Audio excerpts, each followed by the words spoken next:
मेरे अजीज दोस्तों और बुजुर्गों, मेरी आपसे भी शिकायत है। जब CAA NRC का एहतजाज हुआ, आपने हिस्सा लिया? आपने लिया?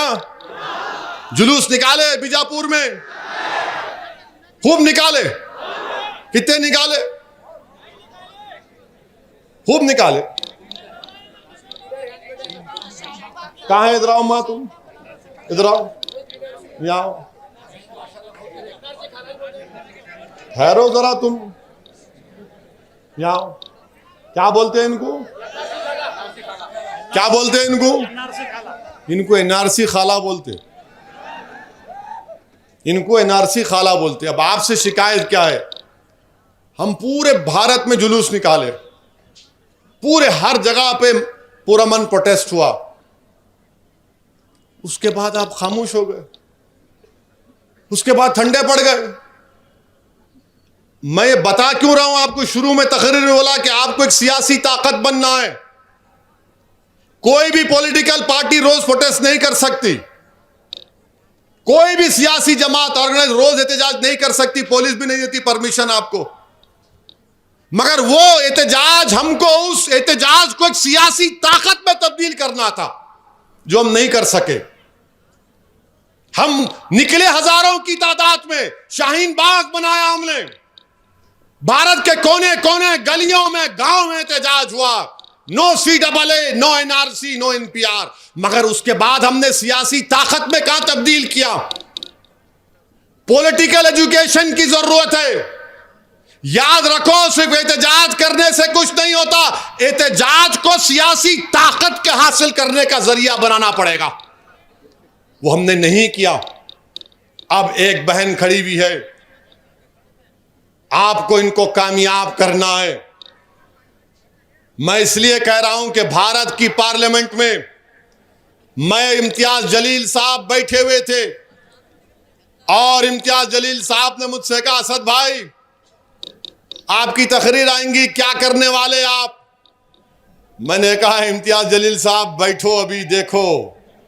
हम उनको बिठाए, पूरी तकरीर मैं किया और आखिर में मैंने भाजपा के 300 MPs के सामने, कांग्रेस के कितने चिट्टे हैं कि नहीं मालूम, 40 है, 40 है शायद, हाँ 12, तो उनके सामने मैंने कहा कि महात्मा गांधी ने, जब उस वक्त तक महात्मा का खिताब नहीं मिला था, गांधी ने उस वक्त के वाइट साउथ अफ्रीका में, वहां पर गांधी ने उसके कानून के कहकर फाड़ दिया था कि यह कानून नाइंसाफी पर बना हुआ है। आज असदुद्दीन ओवैसी गांधी की तारीख को दोहराते और पार्लियामेंट में मैंने उसको काला कानून कहकर फाड़ दिया।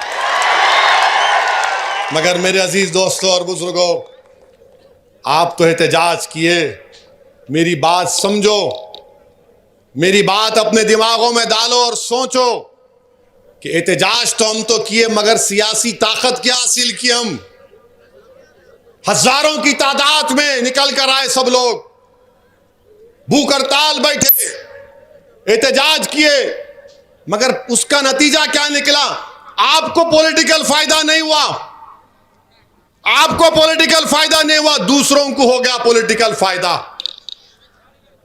यानी हम, वो दखनी एक कहावत है ना कि क्या बोलते हैं, मामू की दुकान पे नाना की दुकान पे, क्या मामू की दुकान पे नाना की फातिया। यानी हम लड़ रहे, आप फायदा उठा रहे। तो इसीलिए आपसे अपील कर रहा हूं कि आप एक सियासी ताकत बनिए, अपने नुमाइंदों को कामयाब करिए, ये चारों कॉरपोरेटर्स को आप वोट डालिए, लीडरशिप बनाइए। याद रखो, तुम असदुद्दीन ओवैसी से गिर गिर कर हाथ मिला रहे थे, फोटो ले रहे थे। एक दिन असदुद्दीन ओवैसी मरेगा, जब तुम क्या करोगे?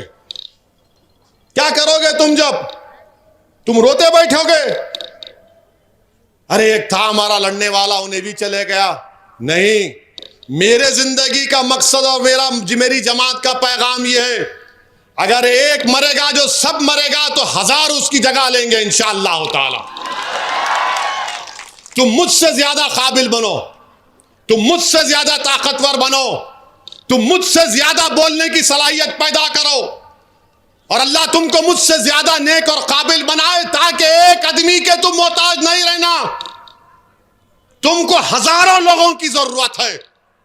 मजलूमों की लड़ाई एक आदमी नहीं लड़ सकता। मजलूमों की लड़ाई के लिए हजारों को खड़ा होना पड़ेगा। यही भारत की जमहूरियत की खूबसूरती है। जमहूरियत में लड़ाई लड़ना एक नहीं बल्कि हजारों को लड़ना पड़ेगा।